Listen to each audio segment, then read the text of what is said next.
Spoštovane gledalke in gledalci, lepo pozdravljeni spet v naši družbi. Čeprav je šele mesec oktober, ampak po občinah že nekako delajo obračun vseh dogajanj in dogodkov, predvsem pa dosežkov v iztekajočem se letu, pravzaprav pa pripravljajo tudi nove proračune za naslednje leto. Kajti ta 2,5 meseca, koliko še nas loči do novega leta, hitro mineta in prav je seveda, da se na vse pripravimo že malo prej. Nekako nam je Sveti Tomaž letos ušel, ne vemo natančno, kaj vse se je tam dogajalo in se nam je zdelo prav, da povabimo župana občine Sveti Tomaž, Mirka Cvetka. Lepo pozdravljeni v naši družbi, gospod Mirko. Lep pozdrav vsem vašim gledalkam in gledalcem in pa seveda vam tukaj v studiu. No, zdi se, da nekako ste malo ste se zaprli vase v Svetem Tomažu, ne? Ali ste tako skromni, da vseh svojih dosežkov in novic ne dajete na plano? Kar se tiče zapiranja, ne bi mogel reči, da bi se zapirali, namreč jaz imam občutek, da smo Tomaževčani vedno zelo odprti ljudje. Res pa je, da pa nismo ravno eni tistih, ki bi se za vsako pridobitev, ki se zgodi v kraju, na veliko hvalili. Tega nismo počeli nikoli. Sam tudi tega nekako ne zagovarjam, čeprav vem, da je prav in dobro, da se tudi takšen glas sliši. Če je bilo tukaj karkoli manjka, se opravičujem, vsekakor pa bo danes najbrž povedala marsikaj, tudi tisto, kar bi mogoče med letom lahko, pa pač ni bilo priložnosti iz takšnega ali drugačnega razloga. No, v tej vsej svoji skromnosti v Svetem Tomažu pa vseeno, zadeve gredo naprej, vztrajnosti vam ne manjka, iznajdljivosti ne, pa seveda tudi načrtov najbrž, ne? Ja, vsekakor ne samo, da smo iznajdljivi, želimo si, da bi v kraju naredili čim več takšnih investicij, ki bi bile povšeči našim prebivalcem. Vemo sami, da smo ena od kmetijskih področij tukaj v severovzhodni Sloveniji, kjer je vedno in povsod najbolj velik problem komunalna infrastruktura. In na tem področju, odkar sem župan, letos je to že 18. leto, pravzaprav delamo na tem, da bi našim občanom naredili čim več kvalitetnega življenja na tem področju. Tako da investicije se pravzaprav sučajo ravno okrog komunalne infrastrukture, od ceste, vodovoda in še česa. In to je pravzaprav tisto najbolj pomembno, kar se mi zdi, da v kraju nekako je sprejeto in si tudi naši občani želijo. Tako je, če sem morda napačno izrazila, da se zapirate, nisem zdaj imela ravno v mislih, da bi se ljudje zapirali, kajti Tomaževčani ste znani tako po družabnosti kot po seveda gostoljubnosti, ampak tako nič se ni dalo slišati, tako da bi vseeno bilo prav, da malo obrazložite, kaj so torej minuli meseci v tem letu prinesli konkretnega občini Sveti Tomaž. Ja, tako kot sem že napovedal, najbolj pomembne investicije, ki so se zgodile v letu, so pravzaprav investicije na področju cestne infrastrukture in pa vodovoda.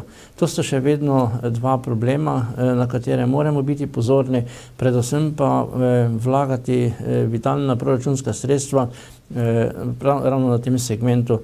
Namreč še vedno imamo kar nekaj sekundarnih vodovodnega omrežja, ki nam pravzaprav dela velike izgube, vodne izgube skozi leto. In prav je, da se takšni vodi po naši občini čim bolj hitro rešujejo, obnavljajo. Tako smo v letošnjem letu rešili poleg tistega vodovoda iz lanskega leta v Korlačkem vrhu še vodovodni odsek na Seniku, ki je dobesedno pokal skoraj tedensko. Ostane nam še en odsek isto sekundarnega voda na področju vasi Sejanci. Potem pa smo nekako zaključili ta klopčič res dotrajanih vodovodnih omrežij, ki so se zgradile v naši občini že preko 40 let nazaj in so seveda upravičeno potrebne obnove. Drugače pa največji zalogaj v naši občini v tem letu je vsekakor modernizacija 2 cestnih odsekov, in sicer eden v Savcih, Najbrž bodo poslušali oziroma gledalci vedeli, gre za tisto znamenito povezavo z ribnikom v Savci in pa lokalno cesto, ki vodi potem naprej proti Bratonečicam in pa Veliki nedelji. To je pomembna povezava, ki mislim, da se bo zelo dobro koristila ne samo v gospodarskem, ampak tudi turistični namen. In pa seveda druga cesta, ki pa je bila precej bolj zahtevna, tudi po dolžini precej daljša, nekaj 1300 metrov. Gre za cestni odsek v naselju Koračice, mi po domače rečemo Korački vrh. No, v tem delu smo v lanskem letu, kot sem že omenil, prenovili vodovod, celotni sistem, ki je bil tudi tukaj dotrajan, predvsem pa preslab glede samih dimenzij, namreč na tem območju se v zadnjem času kar dogajajo novogradnje in pa razširitve obstoječih gradenj in bo potreba po vodovodu bistveno večja, zato smo seveda v zadostitev teh potreb tudi šli v to investicijo. V samo cesto smo nekako predstavili tudi ves elektrovod. To je naredilo tudi elektropodjetje Elektro Maribor.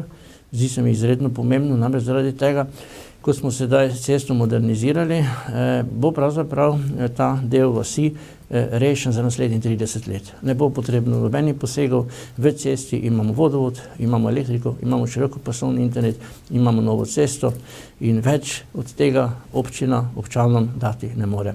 Na enak način smo pristopali tudi prejšnjih letih v Mali vasi, podobno smo nastopali tudi v naselju Savski vrh v Savcih in tako bomo tudi delali v prihodnje, koliko bo seveda dovolj sredstev in volje, da se te zadeve izpeljajo. Tako da ta zadeva, to je zadnja investicija, ki se je zgodila večja. Ravno v teh dneh pričakujemo tudi uradno otvoritev. Vas bomo povabili, da boste prisotni. Gre za pomembno pridobitev, še enkrat povem, v tem delu Svetega Tomaža. In želim si samo, da bi s tem trendom nadaljevali, seveda po predpostavki, da se bodo naši pogajalci čim bolje izpogajali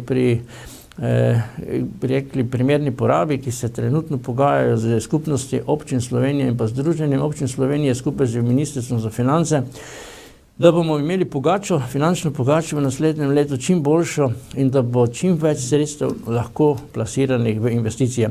Namreč občina je, jaz pravim, toliko dobra in toliko ljudska, koliko lahko iz svojega proračuna da, ne samo za tiste zagotovljene porabe, ki jih moramo vsekakor financirati od šolstva, kulture, športa in tako naprej, do investicij. In ta investicijski del je pri Svetem Tomažu bil vedno nad 40%, kar se tiče celotnega proračuna in želim si, da bi s tem trendom šli naprej. Glede na izdatke, ki nam rastejo, ki nekako po javnih zavodih in pa po socialnih transferjih in še kje druge, nekako vedno kotirajo višje iz leta v leto, temu pa ne sledi primerna poraba, ki jo država sprejema, je ta delež za infrastrukturo, se pravi za gradnje, če po domače povem, vsako leto manjše.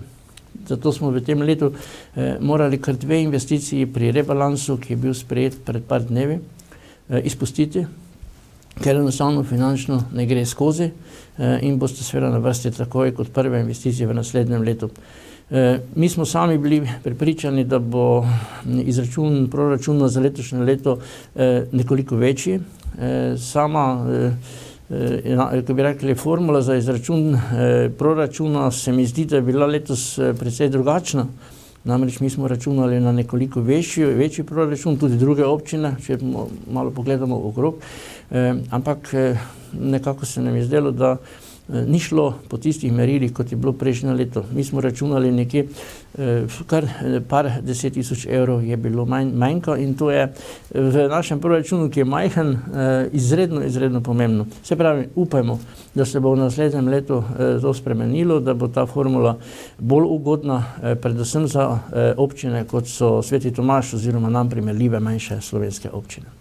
Koliko denarja se pravzaprav sploh zbere v proračunu občine Sveti Tomaž, torej iz primerne porabe? Kar se tiče proračuna, naš proračun je težak cirka 2,5 milijona. Tukaj gre za čisti proračun, ne gre za neka evropska sredstva. Seveda, če pa bi bili uspešni še na kakšnem razpisu, ki pa jih žal ni, v tem letu evropskih državnih razpisov konkretnih ni, vse za tisto, kar bi mi potrebovali.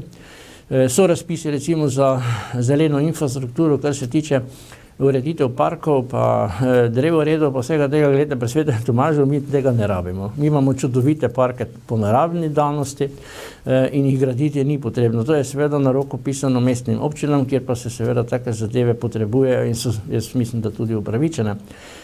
Nam so bolj pomembni razpisi, konkretni razpisi, o katerih smo danes že govorili, se pravi na področju komunalne infrastrukture.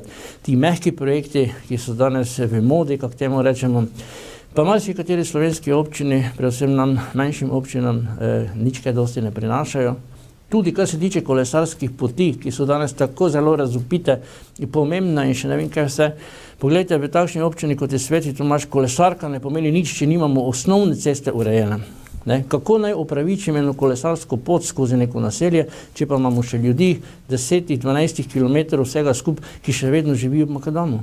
In pričakuje, da se bo v tej ljubi občini zgodilo tudi to, da bodo oni prišli enkrat na vrsto in dočakali ta razcvet modernizacije teh naših cest, ki verjamem, da si vsi želijo, da bi bile urejene. Tako da gre za neki, jaz bom tekmo rekel po domače, lapsus, ki ni najbolj pisan na kožo trenutnim potrebam in zahtevam prebivalcev. Malih občin. Tako je. No, kljub temu pa kar dobro vrtite, ne bi lahko rekli. Pravzaprav je potrebnega veliko znanja, spretnosti pravzaprav, da torej s tem proračunom pridete skozi in torej, da izpostavite prioritete, ki so torej v občini. Vsekakor je najbolj pomembno to, da poskušamo razumeti, pa predvsem pa prisluhniti našim občanom, slišati, kaj je tisti največji problem, ki bi ga bilo potrebno rešiti v kraju. Zadnje čase, kot vidite, zadnje 3-4 leta se obvladamo z velikimi poplavami. Nenehno nam te velika naurja, ki so, poplavljajo ceste, zasipavljajo obstoječe cestne jarke z zemljinami in tako naprej. Jarki, če so polni, če nimajo pretočnosti, če so propusti zabiti in tako naprej, je seveda cestna infrastruktura še toliko bolj v nevarnosti in so škode toliko večje. Zato smo v teh zadnjih 2 letih pospešeno delali na tem, da smo urejali vodotoke, kar se tiče ob cesti, potem tudi poskrbeli za pretočnost propustov, in pa vseh drugih stvari, ki pašajo pravzaprav v samo cestno telo. To so veliki izdatki. Predvsem govorimo tudi o teh trenutnih neurjih, ki se zgodijo, letos so bili kar 3-krat, kjer smo recimo opravili redno vzdrževanje javnih poti in pa lokalnih cest, prišlo je neurje, nam je odneslo več gramov, ki smo ga navozili, bankine uničilo ponovno, pa smo šli v novo zgodbo. Seveda smo porabili proračunsko rezervo, misleč z upanjem, da bo država prisluhnila in nam pomagala pri zagotovitvi nekih dodatnih sredstev, ki bi bili primerni, zato da nekako zapolnimo to vrzel, proračunsko vrzel, ki nastane zaradi porabe teh sredstev. Do sprejema rebalansa, o katerem smo že rekli, da smo ga sprejeli v prejšnjem tednu, teh sredstev nismo bili deležni. Bojim se, da v tem letu teh sredstev kaj dosti ne bo, ampak brez te pomoči bomo občine dihale na škrge. Namreč te škode, ki se dogajajo na cestni infrastrukturi, so zelo, zelo velike.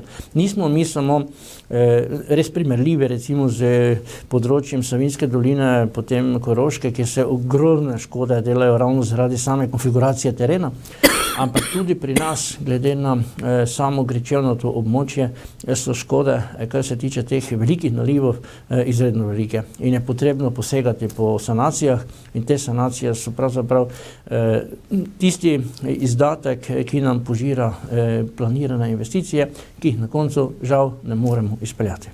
No, zakaj pa po vašem mnenju se država tako mačehovsko obnaša v teh primerih, recimo?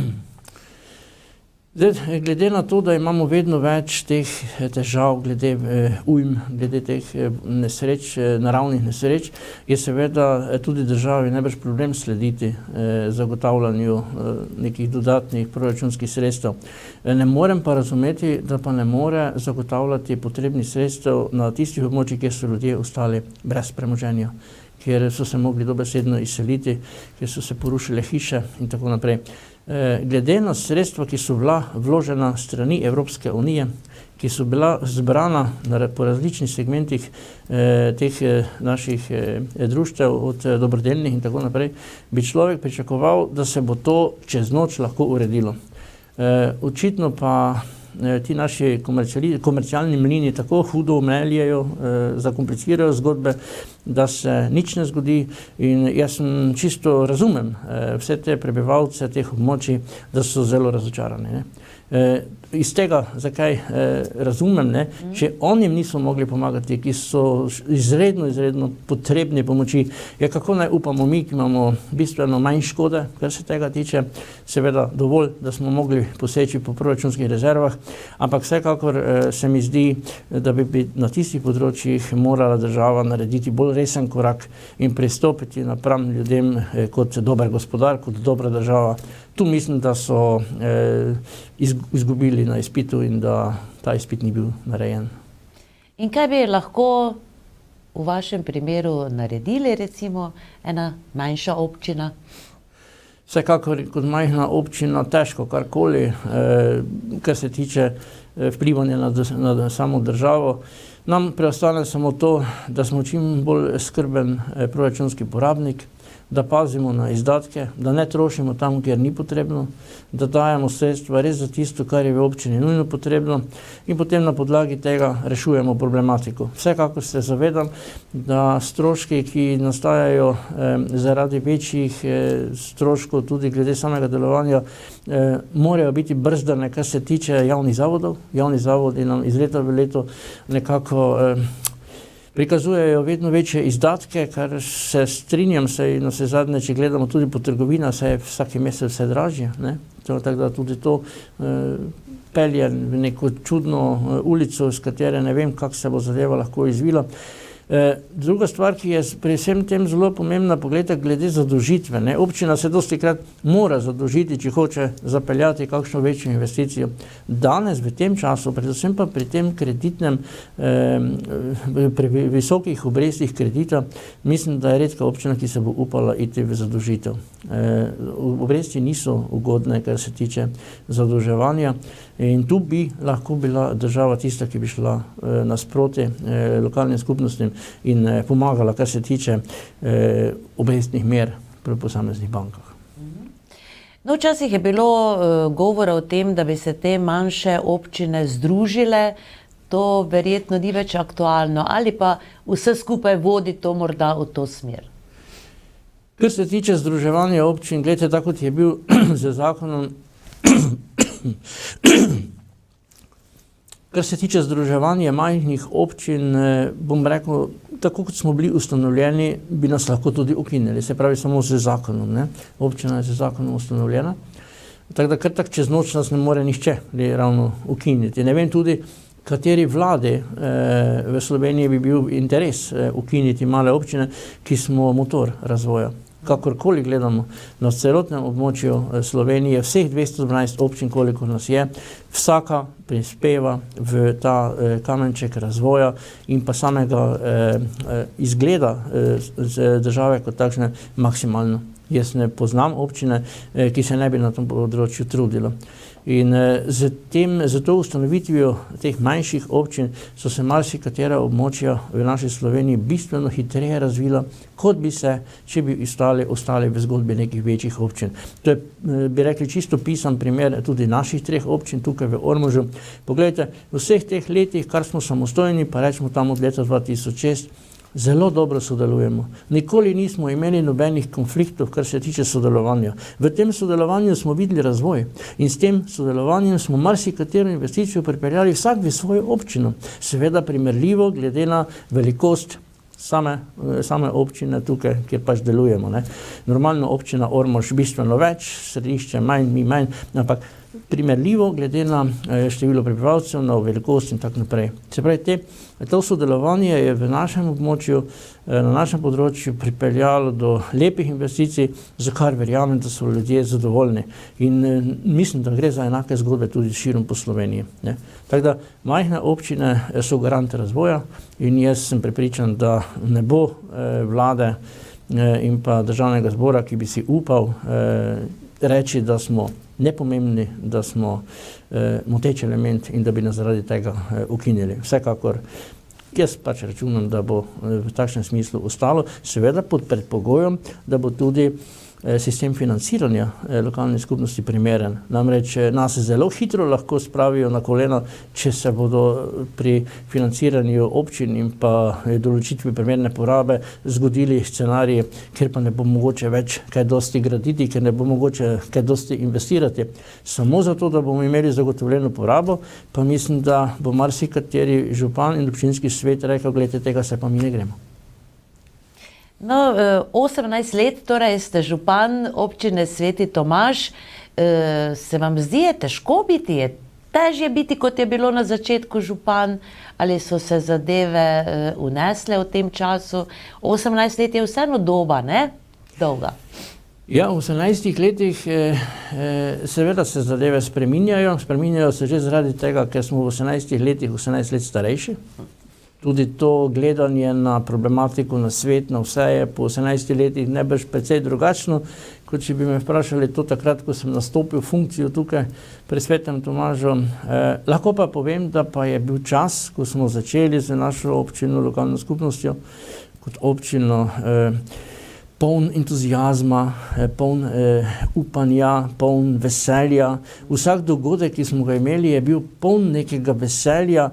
Dosti je bilo tudi družabnih srečanj, kjer smo se znali poveseliti, zapeti, se družiti in to masovno, ne samo po par občanov, res lepi dogodki so bili.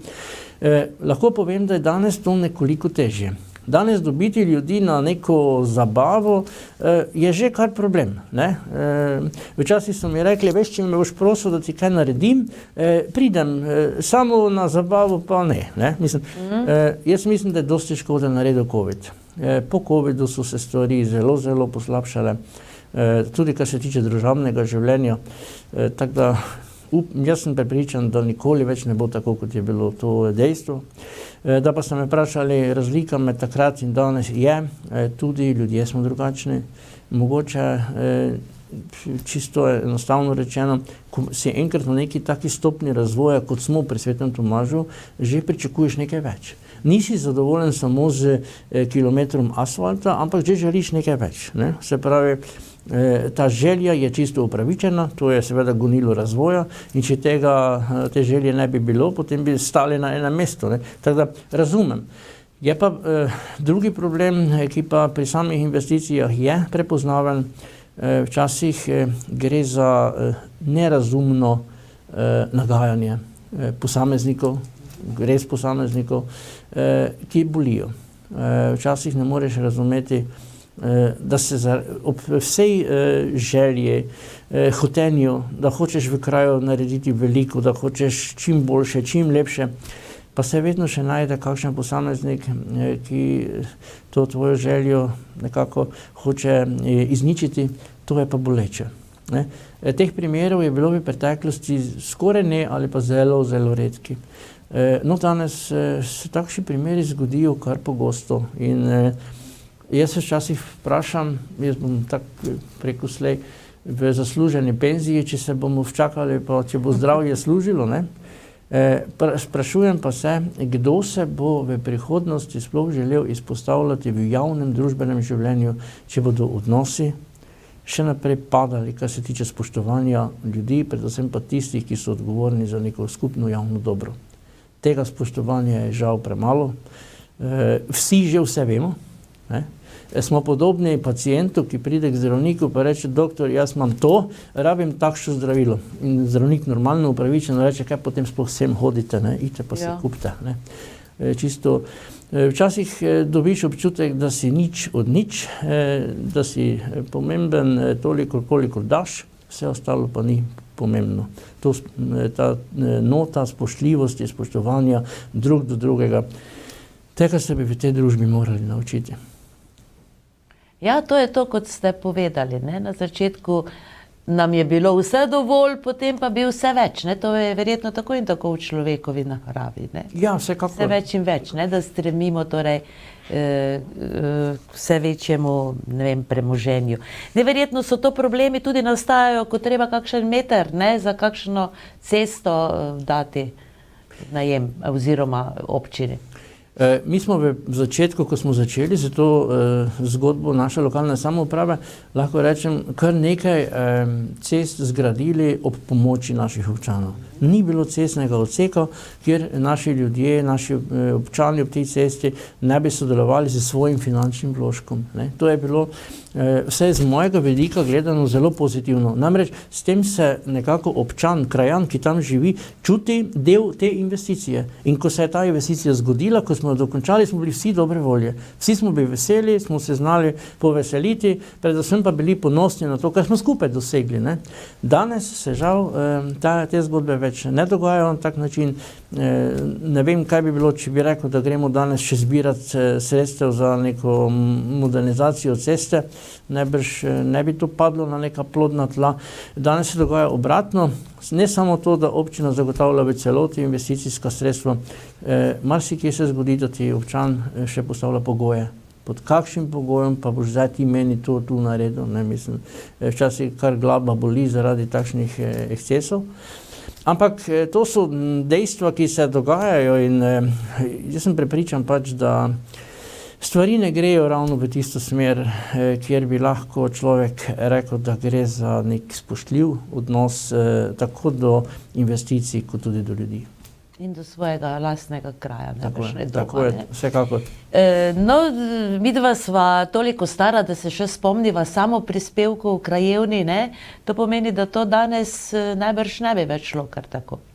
Vprašanje, kakšna bi mogla biti investicija, ki bi bila sprejeta pri večini naših volivcev, ki bi pač izglasovali nek samoprispevek. Morda, ne vem, ne bi rad bil napovedovalec takšnih izidov, ampak mislim, da so samoprispevki preteklost, ki se je pač držala še od prejšnjega sistema, tokrat zdaj pač tega ni več, vse koliko vem po Sloveniji, ne vem, če še se kje poslužujejo teh samoprispevkov. Dejstvo pa je, velike stvari so se v preteklosti zgodile z samoprispevkom. Brez tega bi ljudje ne imeli marsikatere zadeve v kraju. Od vodovodov do mrliških vežic pa do še česa. To nekoč ni bilo samoumevno, da bi se takšne investicije kar tak zgodile in bile financirane strani države. Teh sredstev ni bilo. Se spomnim, ko sem bil svetnik tukaj v Ormožu leta 1995, takrat je bil župan, mislim, da Vili Trofenik, ni bilo lahko gospodariti. Takrat ni bilo takšnih sredstev, ko so potem kasneje nastala, tam po letu 2006, ko so se začela nekako tudi na naše območje plasirati sredstva evropskega proračuna z pomočjo državnega in razni razpisi. Takrat je bil razcvet občin. Mislim, da so zadnje leta občine v Sloveniji res lahko marsikaj naredile z pametnimi razpisi, ki so se zgodili. Takrat ni bilo enostavno. Vem, ko smo gradili mrliško vežico pri Svetem Tomažu, kaj je to bilo ene muke, kaj je to bilo enega dela, stroškov, ljudje so pomagali fizično, materialno, pa še kak. V glavnem, ljudje smo znali stopiti skupaj in doseči nek cilj, ki je bil vsem pisan na kožo. Ali pa recimo, če se spomnimo izgradnje telefonije. To je bila zgodba misija nemogoče. Marsikateri je dal celo premoženje za to, da si je priboril tisti telefonski priključek, ki danes, nažalost, ni vreden nič. Drogovi telefonski se podirajo, žice se praktično odstranjujejo, ker ima kraj širokopasovni internet, ki pravzaprav vse to nadomešča in je tehnologija poskrbela, da so se takratne investicije pravzaprav izničile. No, morda da spomniva, koliko prebivalcev ima trenutno občina Sveti Tomaž, koliko vasi je torej sestavlja? Občina sama ima 17 vasi. Trenutno stanje je nekaj manj od 2000 prebivalcev, koliko je uradni podatek. Spomnim, da nas je bilo 2200, ko smo nastali občina Sveti Tomaž.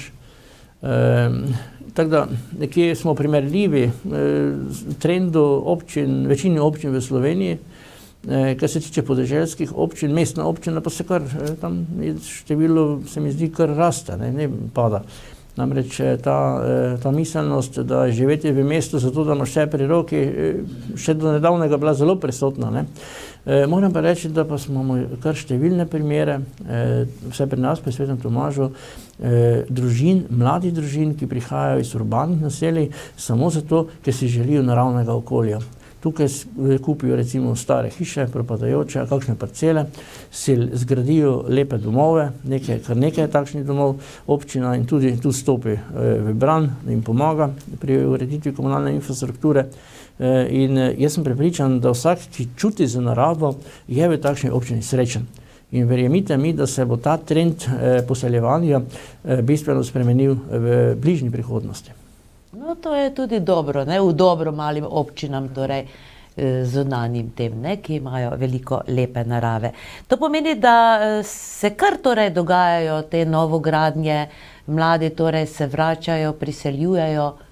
Kakšen je ta trend? Zadnjič sem enkrat govoril z enim, ki se je priselil, z mlado družino, res to so taki lepi dogodki, ko se družina najavi, skupaj z otrokom pride v pisarno, pove, mi bi radi pri vas začeli graditi. Res, to so take lepe zgodbe, da se kar dobro v vseh teh zgodbicah počutiš. No? In ravno to hočem reči, da so to nekako najlepši trenutki, ki se lahko zgodijo v neki vasi. In kar je zelo pomembno, večina je zelo lepo sprejeto. Ne? Ta sprejetost je za mlade družine izredno pomembna. Ne? Tako da jaz sem prepričan, da se bo v prihodnje res ta trend spremenil in da bo nekako želja se preseliti v takšno občino, kot je tudi Sveti Tomaž. Naj povem, ravno to sem nekako želel poudariti. Ob pogovoru z to mlado družino mi je bilo jasno vedeti, kaj recimo šteje pri odločitvi, da se začne njihovo življenje v takšni občini. In pravi ta mladi oče, ja, tukaj imate vse. Imate zdravnika, imate fizioterapijo, imate lekarno, šolo, v novi vrtec, trgovina, ki zadošča, kar se tiče tistih najbolj nujnih stvari, sam kraj lepo urbanistično urejen, prijetno se počutimo tu. Vidite, to so ljudje, ki recimo bolj vidijo in bolj čutijo vrednoto takšnega kraja, kot je recimo občina Sveti Tomaž, kot mi, ki tu živimo. Nam je to samoumevno. Nam je samoumevno, da je trava v cerkvi pokošena, da je narava urejena, da so ceste urejene. To je nam samoumevno. Tisti, ki pridejo od nekje druge, pa marsikje ni tako. In se čudi, kako je mogoče sredi tega prlečkega sveta tako lepo pokrajino priti in občudovati vse te lepote. In verjamem, da jo znajo občudovati, res jo znajo občudovati. Ja, ker dejansko tudi Sveti Tomaž je lep, ne? To si moramo priznati, ko prideš v to vaše središče. Kako je sedaj s to nesrečno šolo? Se bo tukaj kaj delalo? Denar je seveda še vedno problem, ne? To vas vedno sprašujem, pravzaprav, ampak... Prav, to je dobro vprašanje, vedno znova smo o tem kaj rekla. No, kot smo že večkrat povedala, za to gradnjo oziroma rekonstrukcijo te stare šole imamo izdelano projektno dokumentacijo in gradbeno dovoljenje. To se pravi, samo čakamo na priložnost, da lahko začnemo z gradnjo. V tem letu smo šli v nakup nadomestne zgradbe, ki bo v začetku teh nekaj let naprej, kolikor pa pač potrebno, služila prvenstveno za uporabo režijskega obrata. Namreč naši delavci z režijskega obrata potrebujejo prostor, ker imajo svoj repromaterial in vse tisto, kar je pač potrebno za svoje delovanje. In če hočemo, da bo to nekje nameščeno, da bo to primeren prostor, kjer se bodo tudi delavci dobro počutili, je potrebno najti takšen prostor. No in ta prostor smo našli, mi pravimo pri Svetem Tomažu, v stari gostilni. Danes je to lastnik družina Štefančič tukaj iz Ormoža in tudi tu lahko rečem, da gre za prijetno sinergijo, se pravi Ormožani in Tomaževčani smo znali stopiti skupaj, tako da se tudi javno zahvalim družini Štefančičovi, da so nam izpolnili to željo, da smo lahko to tudi odkupili. Odkup bo dokončan v naslednjem letu, tudi z rebalansom proračuna je bilo to sprejeto. Tako da se praktično režijski obrat z vso svojo opremo seli v ta objekt. Stara šola pa bo pripravljena na začetek sanacije gradnje. Jaz računam, da se bo to zgodilo v roku 2 let. Namreč po tem času bi bil potem že problem, če ne bi v tem času pristopili za začetkom gradnje, saj je gradbeno dovoljenje omejeno časovno in bo potrebno v tem času iti v te gradnje. Tako da jaz sem prepričan, da se bo zadeva zapeljala v pravo smer. Je pa nekaj res problemi, ki nam jih ustvarja to ljubo, bi reklo, podnebje, ki se tako zelo spreminja z vsemi naravnimi ujmami, nam narekuje, da poskušamo čim več naših cestnih odsekov rešiti, da ne bodo ljudje imeli težav iz meseca v leto, iz meseca v mesec, kar se tiče nalivov in pa škode, ki se pojavljajo. Tako smo vse načeloma že v občinskem svetu sprejeli odločitev, da bi v naslednjem letu poskušali vitalne dele cest, ki so še ostale v makadamske, asfaltirati. Stara šola bo počakala 1 leto, sigurno, ne bo padla zaradi tega, ljudje pa bodo dobili tisto, kar v tem trenutku zelo potrebujejo. Ne moremo si privoščiti, da bi ljudje čakali še 5 let na to, da bodo dobili ta ljubi asfalt, ob vsej škode, ki se pojavlja v naravi.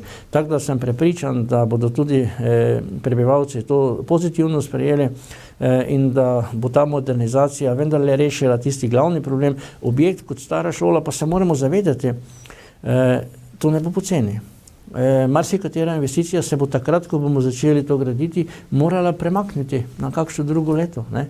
In ravno zato govorim, da si tega ne želim, preden ne bomo uredili cestne infrastrukture, vsaj v tisti meri, kjer je pravzaprav največ problemov in jih je treba nemudoma reševati. No, sedaj ste pravzaprav že odgovorili na vprašanje, kakšni so načrti za leto 2025, torej še vedno so prioriteta ceste, torej tisti najbolj nujni odseki najbrž. Tako je.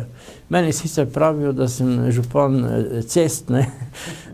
Ampak jaz pravim, v naši občini, ko smo začeli z to našo lokalno skupnost, je pač bil to edini največji problem, res največji problem. Pa nismo delali samo tega, se spomnimo nazaj, kaj vse smo, poleg tega, da smo naredili novi vrtec, pa dom za starejše, Tomažu, nove ambulante za zdravstvo, da ne govorimo o tekalni stezi, o športnem parku. Glavno, ogromno stvari se je naredilo. Vemo pa, pred nami so želje po novih stanovanjih, ki jih želimo imeti.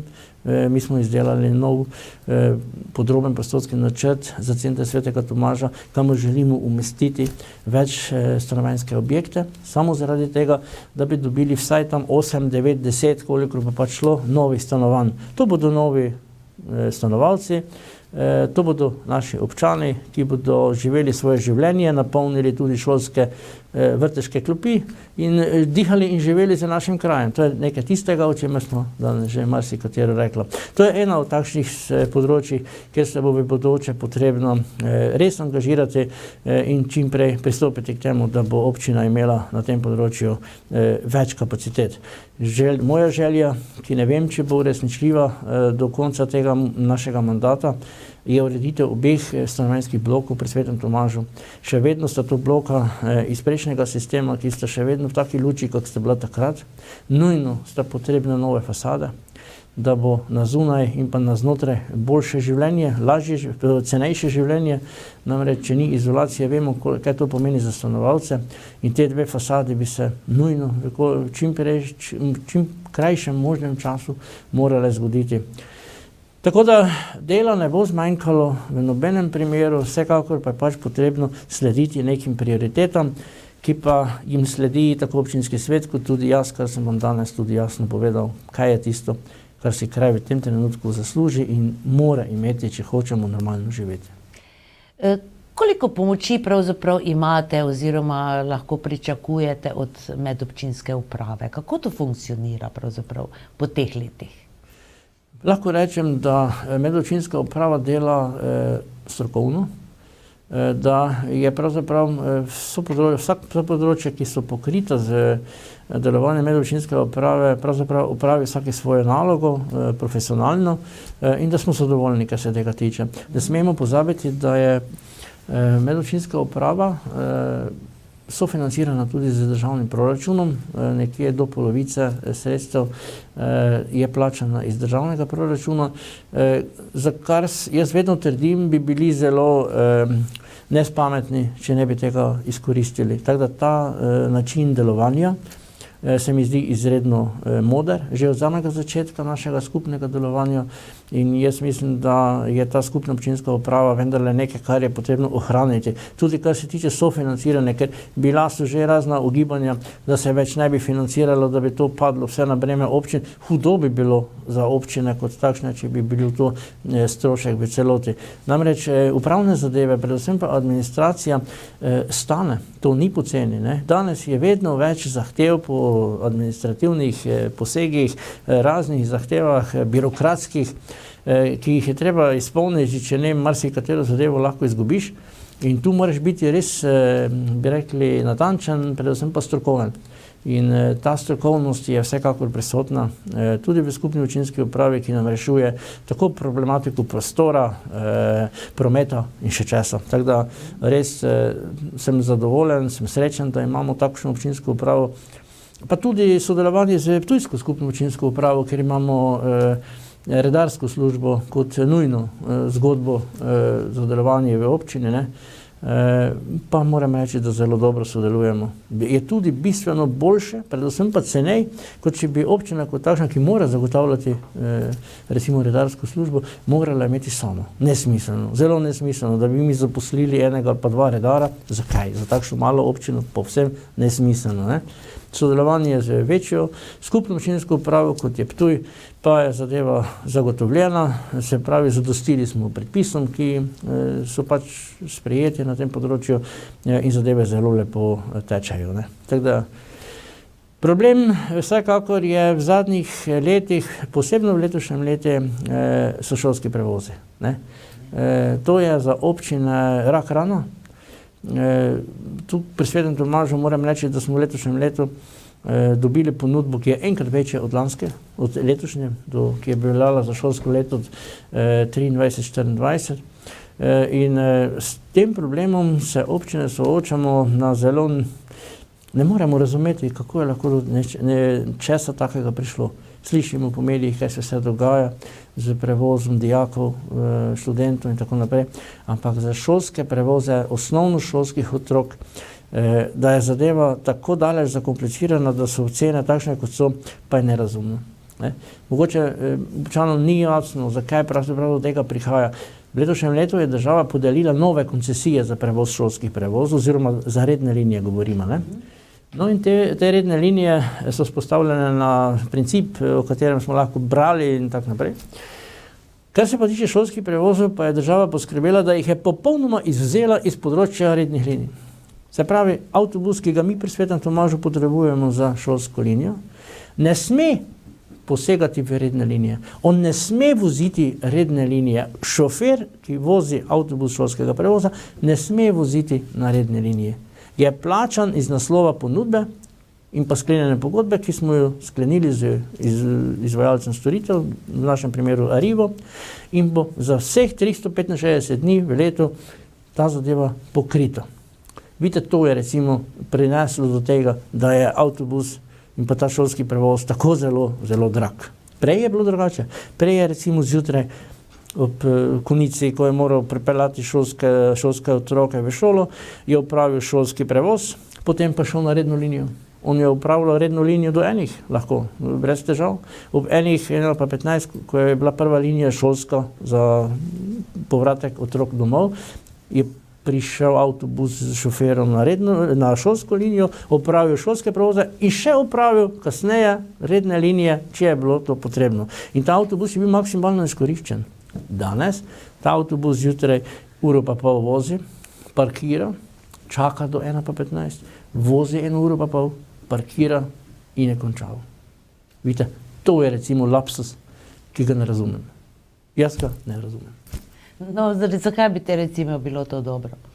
Zaradi tehničnih brezhibnosti morda avtobusov, no o tem je sedaj težko debatirati. Težko, ne vem, na tem področju nisem doma, ampak zdi se mi, da to ni najbolj pametna rešitev, ne. Zamislite si tam, kjer imajo področja, kot so ta haloški deli, ne, pa še kakšne hujše, kjer imajo po 3 linije, po 3 avtobuse, ki so vozili otroke, ker ni mogoče spostaviti oziroma dati otroka na redno linijo, ker je ni. V bližini je ni. Otrok mora 2-3 km iti do redne linije, ne.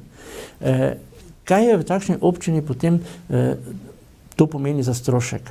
3 avtobusi, se praktično to je najem 3 avtobusov za 365 dni, 3 šoferov in tako naprej. Po milijonskih sredstvih govorimo. No in so to potem ti avtobusi izkoriščeni polno, recimo ta eden, ki vozi, ki pripelje v jutro šolarja in potem počaka? Ne, ta avtobus se zelo dobro ohranja na račun majhne izkoriščenosti, ne? To ni dobro. Jaz mislim, da bo tu potrebno narediti drugačen sistem. Občina pa plača, seveda. Seveda. 100%. Seveda plača. To je ravno tisto, kar jaz pravim, da nam država ne gre nasproti. Oni so pravzaprav z takšno odločitvijo naredili občinam izredno velike izdatke. Namesto, da bi vsi skupaj skrbeli za to, da bi lažje, ceneje, kvalitetneje upravljali svoje delo, nam ga na tak način zelo zakomplicirajo. In to ni pametno. No, to je ena izmed takšnih prigod, oziroma ne prigod, problemov, pravzaprav eden izmed takšnih. Sicer pa, kaj vam še morda leto 2025 dela sive lase? Sive lase ravno ne, ker jih imamo že. Kar se tiče 25. leta, sem povedal, vsekakor si želimo, da bi nadaljevali ta dela na komunalni infrastrukturi, namreč še vedno imamo problem z našim vodovodom. Tudi tu želimo kar nekaj stvari spremeniti, posodobiti. Danes ne bi rad konkretno govoril, ker proračun niti ni v fazi osnutka, ampak tisto, kar je moje videnje, lahko povem, ne, in vsekakor bomo naredili vse, da na področju cest in pa vodovoda naredimo neki korak naprej. Vsekakor pa si želim, da bi dosegli način, kako priti do novih stanovanj. Že moja želja je, da bi do konca tega mandata že začeli z neko gradnjo primernega objekta, ki bo nakazoval prihod novih stanovanj v občini. Tudi zaradi tega, ker imamo mislim, da 5 ali 6 predlogov, želja mladih družin, ki si želijo ustvariti življenje v naši občini, pa trenutno nimajo prostorskih kapacitet, kjer bi se to dalo. Tako da, to je tista ena pomembnih področij, kjer mislim, da bomo res morali vložiti velike trude. Vsekakor pa je tudi ureditev oziroma ponovno sprejetje prostorskega načrta, tretjič ga že sprejemamo, ne? Eno od področij, ki je za naše občane zelo pomembna, namreč prostorski načrti so živa stvar, otroci rastejo, ne? Ko je star otrok 10 let, starši ne razmišljajo ravno dosti, ki si bi on hišico naredil, pa na kak način. Ko pa je star 20 let, takrat bi pa že moglo biti, ne? Ampak takrat je za marsikoga pozno, ker je sprejem prostorskih načrtov časovno zelo veliki problem, traja po 5 do 7 let. In ko to mladi družini poveš, reče, za 7 let pa bi otrok že rad imel nekaj svojega, ne? Tako da mogoče tudi tu povabilo vsem, ki razmišljajo, predvsem mlade družine, naj čim prej razmislijo o tem, kje bi lahko poskrbeli za primerni kotiček za svoj mladi rod, da potem ne pridejo v takšne skušnjave, kot se pač dogaja, in se bo sigurno tudi v prihodnje kaj takšnega zgodilo, ampak dobro je planirati naprej. Predvsem pa izkoristiti kapacitete, ki so danes na voljo. Namreč dvojno sprejemanje prostorskih načrtov v naši občini je vendarle zadosten razlog, da so si občani lahko pridobili kar nekaj zazidljivih, pomembnih parcel, kjer je možna gradnja. Tako da, če gre vendarle za neko razumno sprejetost, predvsem pa in neke pametne ideje, marsikatera družina lahko reši že danes svoj stanovanjski problem na tem področju, ki je že sprejet in pravno veljaven. To pomeni stanovanjsko-poslovni objekt, ki je že bil pravzaprav na nek način začrtan sredi kraja, bo torej sedaj na drugi lokaciji, ne, ste ga dali v načrt.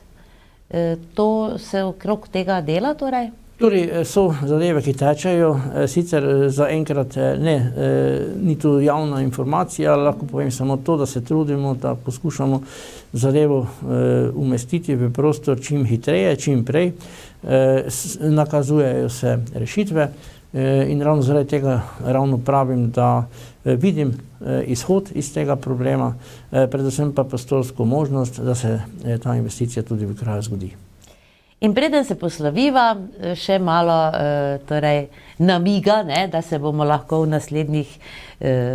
naslednjem mesecu že malo poveselili. Martinovanje gotovo pripravljate tudi v Svetem Tomažu. Kaj bo se dogajalo? Ja, tradicionalno martinovanje pri Svetem Tomažu bo dogodek, ki ga spremljamo že nekaj let. Vsekakor bo to Martinova sobota. Začne se ponavadi tam okrog 10. ure. Traja sicer nekaj ur, ampak takrat se zgodi tisto najbolj pomembno od druženja vseh naših društev, ki se predstavljajo.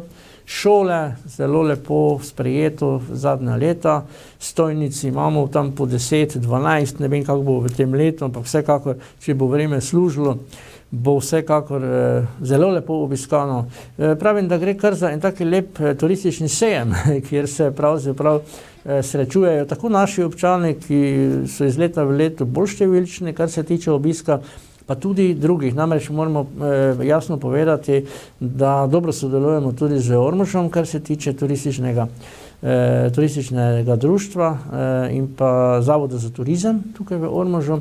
Tako imamo zdaj že navado, da so tudi organizirani turistični avtobusi, ki vozijo zainteresirane občane na teh turističnih lokacijah, kjer se ta dogodek martinovanja odvija. Tudi v letošnjem letu se bo to zgodilo, tako da tisti, ki bo želel od Tomaža iti recimo v Ormož, ne bo težav. Ali obratno, ne? Ali pa obratno, seveda vabljeni iz Ormoža k Svetemu Tomažu, da boste videli, kaj pomeni biti v enem takem lepem tomaževskem naselju med preprostimi tomaževskimi ljudmi na Martinovo soboto. Mislim, da je to doživetje, ki ga ne smete zamuditi. Tako, naj to torej služi povabilu na martinovanje, na Martinovo soboto. Vam, gospod župan Mirko Cvetko, pa hvala lepa za vse, kar ste nam danes povedali, oziroma hvala za čas. Upam, da ne bomo spet toliko mesecev čakali, ne? Da pridete torej v nam v goste. Uspešno delo vam želimo in vse dobro. Hvala tudi vam. Tako, spoštovane gledalke in gledalci, župan občine Sveti Tomaž Mirko Cvetko je bil danes naš gost. Predvsem občane občine Sveti Tomaž lepo pozdravljamo in verjamem, da je njihov župan povedal več kot dovolj, tako da boste seznanjeni z informacijami iz prve roke. Vse dobro vam želimo, mi pa se vidimo znova čez teden dni. Srečno!